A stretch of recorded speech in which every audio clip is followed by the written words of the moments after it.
Hey everybody, welcome. I hope you had an amazing Mother's Day and got to spend a little bit of time with your mom, or maybe got to put a little FaceTime in with her, at least digitally somehow. We want to announce our winners of our Mother's Day giveaway: Dean Gregory, Candace Monroe, and Maggie Peel. Each of you won a gift basket for your mom. If you haven't picked it up yet, want to encourage you to swing by the office and grab that so that you can take it over to her. Let her know how special she is, how much you love her, and we're so very thankful, of course, for all of the moms. The last couple of weeks, I've gotten a lot of calls, emails, texts, because the information came out about our multi-tiered phase for reopening Illinois, as well as yesterday we found out that they're not expecting the peak to actually happen in Illinois and Chicagoland until we get into June. And it just creates so much uncertainty. It creates so many questions that we really have no capacity for being able to answer. And a lot of times it's the uncertainty in our life that really sets us off, that really allows fear and anxiety and panic or frustration to sort of set up and well up in our hearts. And it reminds me of a story that's found in Mark chapter 4. Jesus and his disciples were crossing the Sea of Galilee when a huge storm came up. Many of Jesus' disciples were professional fishermen and sailors on that lake. They knew the lake, they knew shipmanship and so on, and they were convinced that they were going to die. In a panic, they went for Jesus and found him asleep in the back of the boat. They said, "Master, don't you care that we're going to die?" He said, "Silence." He wasn't speaking to the disciples. He was speaking to the wind and wave, and immediately the waves went calm and the air went flat. The disciples were amazed. He sat down with his friends and he said, "Well, why were you guys so afraid? Why weren't you confident? Why didn't you have faith?" Later, the disciples said, "Who is this man that even the wind and the wave obey him?" And see, that's what happens. We forget that when we have Jesus in our boat, Jesus is more than enough. He is more than capable to get us through all the storms and uncertainty that we face in our life. He's Jesus, the Son of the living God, is what Peter would later declare. And so I want you to know beyond any shadow of a doubt, Jesus is in our boat. Jesus is in your boat. He's there with your family. He's there with your folks, with your kids. He's there with your career, your company, your education. And the promise was that wherever we were willing to focus our attention, wherever we were willing to focus our heart on Christ, in that area of our life, we would experience that same calm, that same peace that Jesus spoke all those years ago in the midst of that storm. And while we are so very thankful for all of the public and civic leaders and authorities in our life, and they're doing such an admirable job in this crisis, we know that our confidence isn't ultimately in them. That our confidence, our trust, our hope is in the Lord.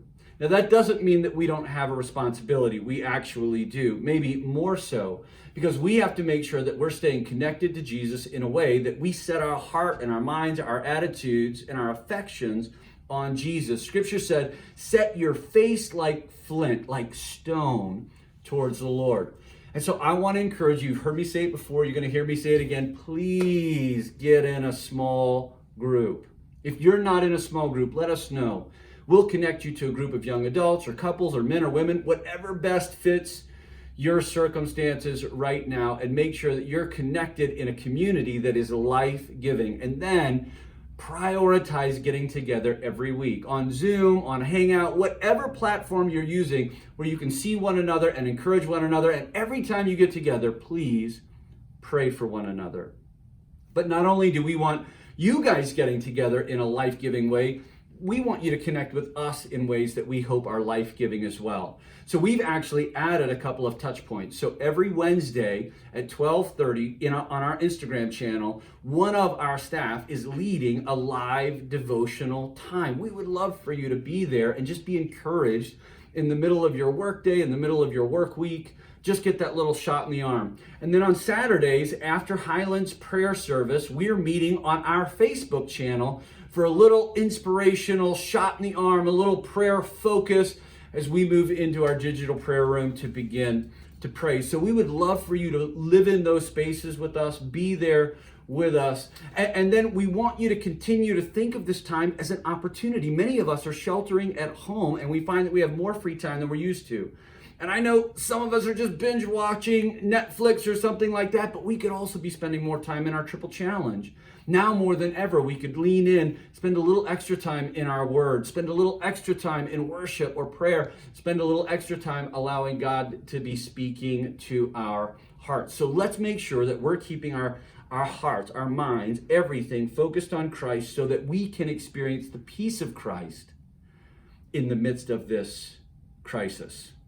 I want to say thank you again for all of you who are continuing to be generous and support all of our ministry partners around the city and around the country and around the world. We are continuing this week to take collections for Naomi's House and for Seed to Sequoia.